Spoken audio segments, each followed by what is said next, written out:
guys, PrinceofMacedon here. I'm going to do a commentary video for Rome Total War. This is a multiplayer battle, and this is another historical battle, a custom-made historical battle from a very obscure war. This is the fourth Macedonian War, and this involved the Macedonian pretender named Andriscus, aka Philip VI of Macedon, and he took on the very talented Roman commander Quintus Caecilius Metellus Macedonicus.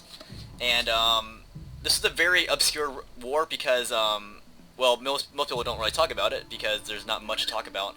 And this battle represents the second Battle of Pydna, and the first Battle of Pydna happened in 168 BC, involving Perseus. But this guy named Andriscus, he pretended to be the son of Perseus. No one actually knows who this guy was. But the second Battle of Pydna happened in 148 BC, so that's 20 years after the first Battle of Pydna. But, yeah, a word about this guy's army, Andriscus. It was predominantly Thracian. This guy gained the support of the Thracians, and then he marched into Macedon, and he was supplanted with some Macedonian support. But who was Andriscus? Well, no one really knows. This guy is known as a pretender in history, because when he first appeared in the court of Macedon, or it wasn't really a court anymore, but when he first appeared in Macedon, nobody believed who he claimed to be. As I said, he claimed to be the son of Perseus, and since no one believed in Macedon, he basically went to the Seleucid kingdom of Demetrius, and when he told Demetrius, "Hey dude, I am the Macedonian king, let me in," this guy arrested him and he turned him over to the Romans, and I don't even think the Romans took this guy seriously, because they probably just let him go. And then this guy, Andriscus, he then appeared in the court of Miletus, where he was arrested again, and then he appeared in the Pergamene court, and this is where he gained the support of a Macedonian princess, and this in turn led to the support of the Thracians. And with the support of Thrace, this guy mustered an army of Thracian troops, marched into Macedon, overpowered some local garrisons, and then he took the throne of Macedon, calling himself Philip VI of Macedon. More about that later. The fight here just started, and this would start with a cat fight on the left here. And we're fighting here. He charges with his Triarii, and I countercharge with my Bastarnae. But my army, it's predominantly Thracian. Like, I have 2 units of militia cav. They represent the Thracian horsemen. I got my king unit that represents Andriscus. There he is. I showed him earlier, but there he is, right there. And I gave him 4 units of Peltus. They represent the Thracian Peltus who fought as Peltus for the most part. And then it's said that this guy had the support of Macedonian veterans from the first Battle of Pydna, which happened 20 years before this. So I gave this guy 3 units of phalanx pikemen, gold, and then I gave him additional support of 2 units of these militia hoplites. And then this unit of archers represents some more Macedonian veterans. But here's the battle here. His cav has been defeated. He has 1 more cav unit right here, and they are depleted down to 22 horses. But here's the fight right now. I am charging down this hill. And by the way, I only spent 10,000... Hold on, how much I spent? I spent 10,430 denarii. My opponent spent 15,000 denarii. So my army is pretty much weaker than his. So I had to gain the terrain advantage in this fight to win. Or if I wanted to win. I'm charging down this hill against his Estadi and Principes. And these guys are back here. There's Velites. I'm just pretty much just charging down on it at his guys.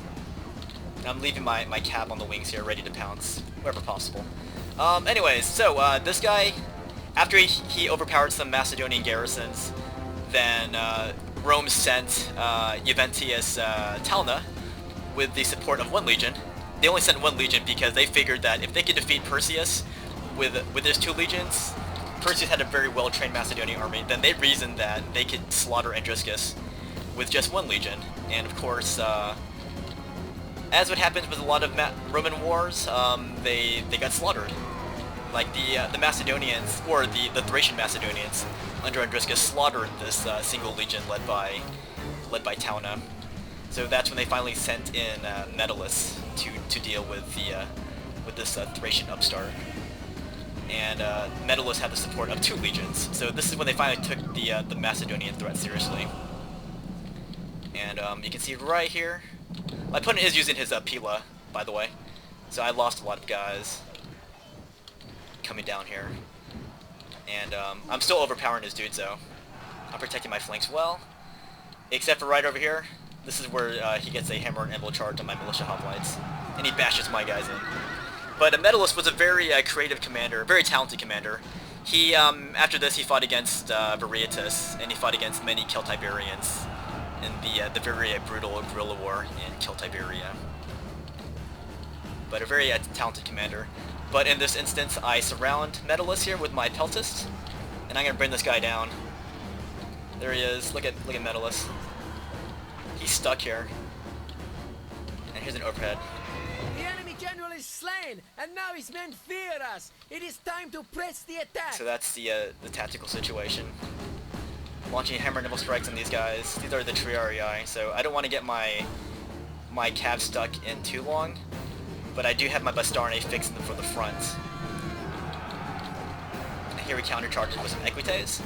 But his Equites, who had routed previously, they don't have the morale to fight against these militia hoplites.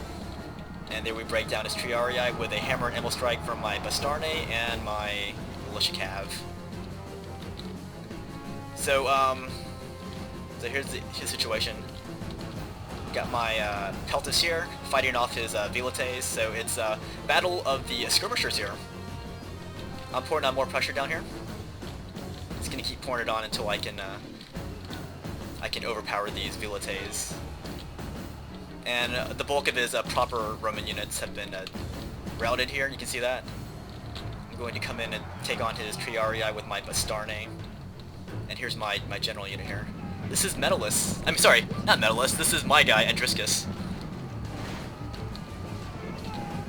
Pretty sweet looking armor. And he's going to lead the final charge against the Romans. Here he is, Andriscus. But, yeah, it looks like I win this battle. Pretty interesting fight, I gotta say.